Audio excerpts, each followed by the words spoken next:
From Central Indiana's #1 news source, this is Fox 59 News, first at 4. Hey guys, thanks for watching here first at 4. I'm McGill. And I'm Beairshelle Edmé, in for Aaliyah. An already major event in Indianapolis made historic by Vice President Kamala Harris's new status as the presumptive Democratic nominee for president. Yeah, she spoke to a historically black sororities gathering in downtown Indy today. She also received the endorsement of Mayor Joe Hogsett here this morning. Fox 59's Dan Spehler is joining us live now with the key points. Hey, Dan. Yeah, hey, Nick and Beairshelle, good afternoon. As Vice President Harris hits the campaign trail this week, launching her new campaign for president. Her remarks here in Indianapolis today were in her official capacity as VP, although her speech today here in Indy did touch on a number of the themes that she wants to put front and center in 2024. Thousands of sorority members cheered as Vice President Harris took the stage at the Zeta Phi Beta's Grand Brûlée, where the VP began her remarks by discussing President Joe Biden's historic decision to step aside. Tonight, our president will address the nation about his decision to step down as a candidate. We are all deeply, deeply grateful for his service to our nation.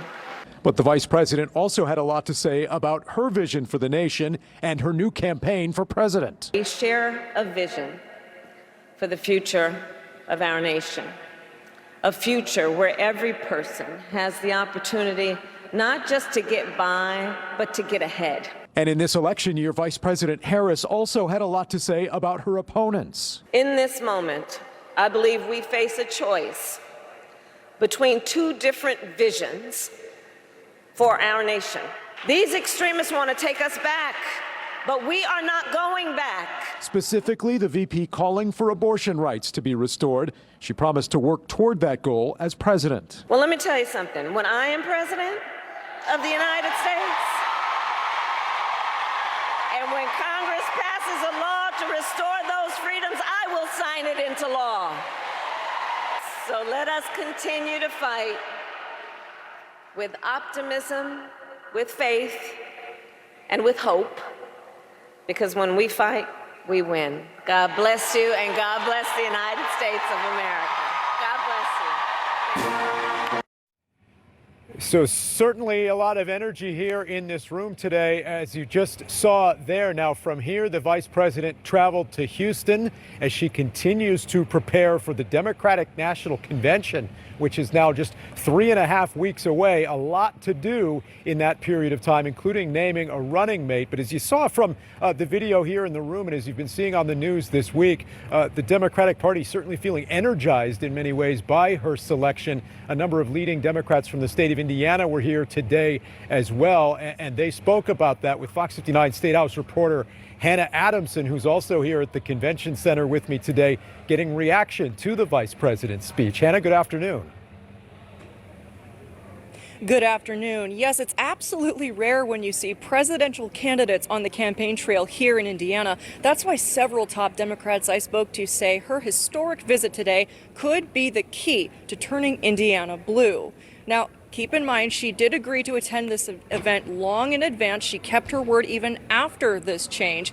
Now, Indiana Democratic Chair Mike Schmuhl tells me that this historic visit was an opportunity for the vice president to speak to the backbone of the Democratic Party. Zeta Phi Beta is the largest black sorority in the nation. We saw hundreds of sorority members from all across the country listen to her speak today. Schmuhl also tells me the party is overall energized. There were concerns heading into the state convention regarding Biden's age. We know they passed a resolution supporting the Biden-Harris ticket initially, but now those fears have gone away. There is a sense of excitement, enthusiasm. We know that the state central committee has endorsed Kamala Harris. The DNC delegation has endorsed Kamala Harris.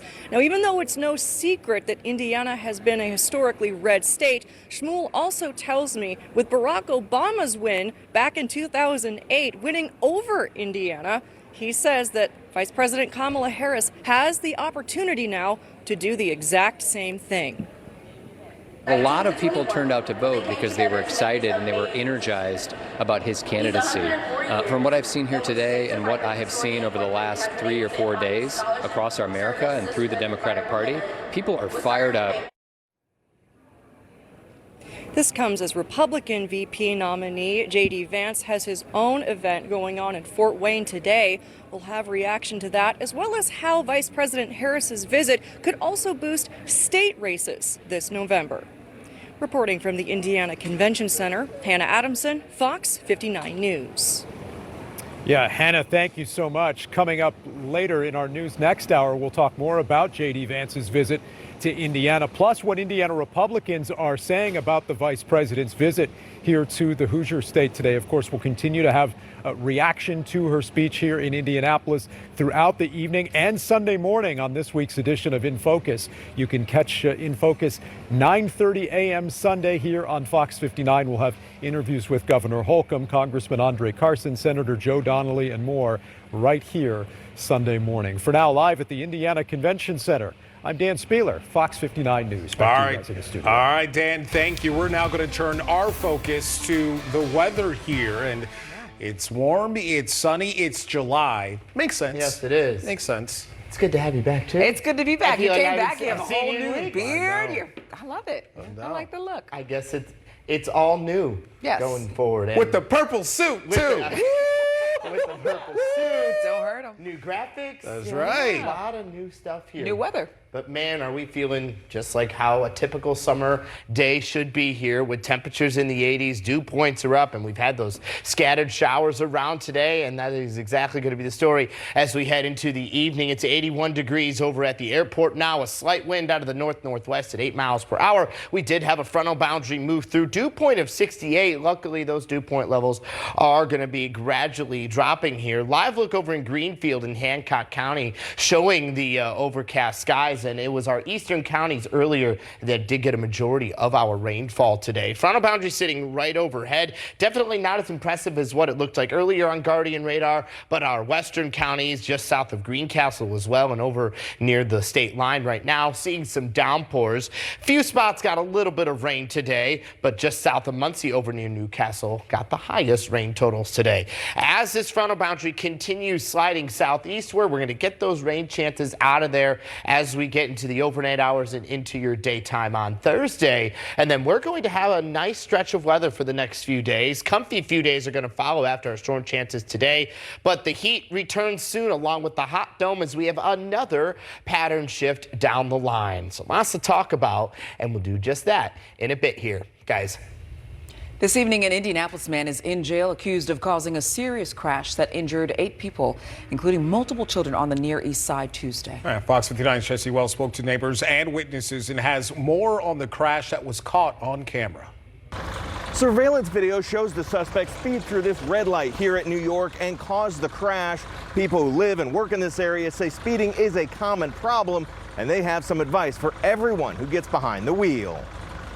This video shows a driver speeding north on State Avenue and slamming into the side of an SUV. I mean, he had to be doing 70-something miles an hour, and he just ran right straight through it. He didn't even try to stop. Police said a mother and her 6 children were injured in the crash. 3 of the victims were critically wounded. 1 had to be revived by medics. The driver of the Charger responsible for the crash, Tremaine Harris, was also injured. Police arrested the 27-year-old for driving under the influence, reckless driving, and criminal recklessness. My message to people is to slow down. You know, the car is the most dangerous place you could be. You can pick up enemies that you don't know about. Finally, the suspect was booked into the Marion County Jail this afternoon on various preliminary charges. Ultimately, it will be up to the prosecutor's office to file formal charges in the case. Jesse Wells, Fox 59 News. And a vehicle crash caused this, and we see now the scene as well. Fire caught with this vehicle. This is after a police chase early this morning on the east side. It happened around 4 a.m. near the intersection of East 34th Street and North Riley Avenue. Metro Police say it started when officers tried to pull over a suspicious vehicle that was driving recklessly. An adult and juvenile in the car were both taken to a local hospital. Detectives are still investigating. A judge has ruled the man accused of killing an Elwood police officer is fit to stand trial. Carl Webb Boards is accused of murdering Officer Noah Shanavaz during a traffic stop in 2022. His attorneys have argued he should not be eligible for the death penalty, but a judge ruled that he will be standing trial. In a statement released today, the doctor says, quote, he is not just competent, he is very competent. The jury trial is now scheduled for January. Officer Shanavaz was an Elwood police officer and military veteran. The 24-year-old served nearly a year with the department before being ambushed and killed in the line of duty. As that happens, Indianapolis Mayor Joe Hogshead says the city is close to submitting its application for a Major League Soccer team, adding he's ready to take that step by the end of this year. Mayor Hogshead has been meeting with team owners in Columbus, Ohio during the MLS All-Star Week. They're some of the first people he has to convince before Indy can officially secure a team. And he says the conversations are going well. There are no guarantees. We still have a long process to negotiate, and we're doing that. We hope that we put together a proposal that will be very well received. I think the people of Indianapolis have a lot to be excited about. The City County Council has approved the mayor's plan to build a new soccer stadium district in place of the old downtown heliport. State lawmakers still have to review the proposal and weigh in before it goes to the MLS. Mayor Hogshead also says we'll learn what local ownership group is stepping in to fund the team as that process continues. NDOT will start putting speed cameras in construction zones next month. Now, this has been in the works for quite some time. State lawmakers approved a 5-year pilot program during the 2023 legislative session. The work zone you're seeing here on I-70 and Hancock County will be the first of 4 sites to get cameras. We hope to show you that in a bit here.